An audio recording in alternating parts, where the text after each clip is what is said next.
Greetings,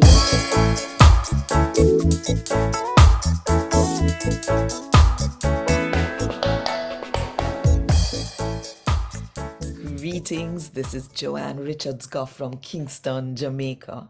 You may know me as that lady who is always reading from the Jamaican New Testament. Today I'm here to give you one scripture verse and one story to help you understand why I'm always doing this.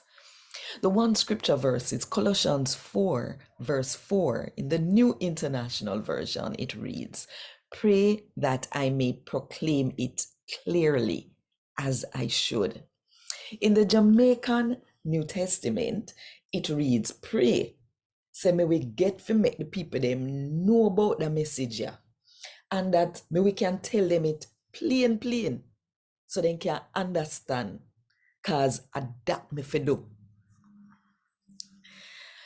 So it was about 2009, 2010. I was invited to share in devotions at a reformatory school, a school with boys aged about 12 to 18 who had run afoul of the law or were in some kind of trouble.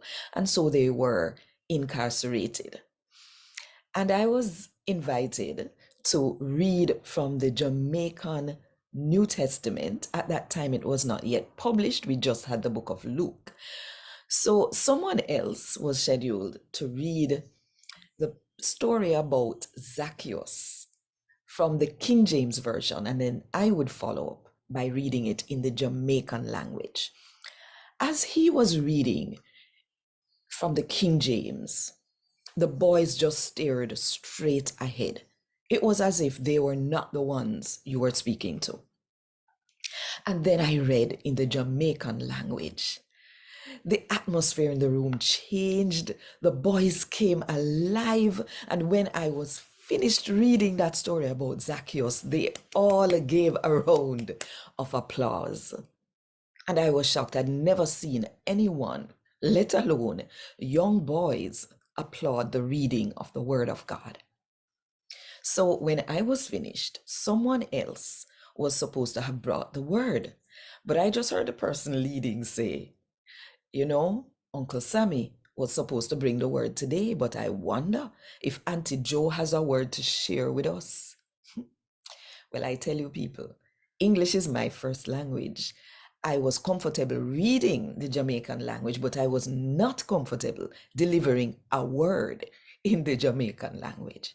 But I knew that if I reverted to speaking English to those boys, that it would have been like a disrespect to them.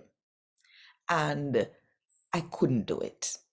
So I prayed for wisdom and strength and guidance. And I opened my mouth and God spoke to those boys in the Jamaican language. And when I was finished, a call was given. How many of you want to give your life, want to say yes to Jesus Christ today?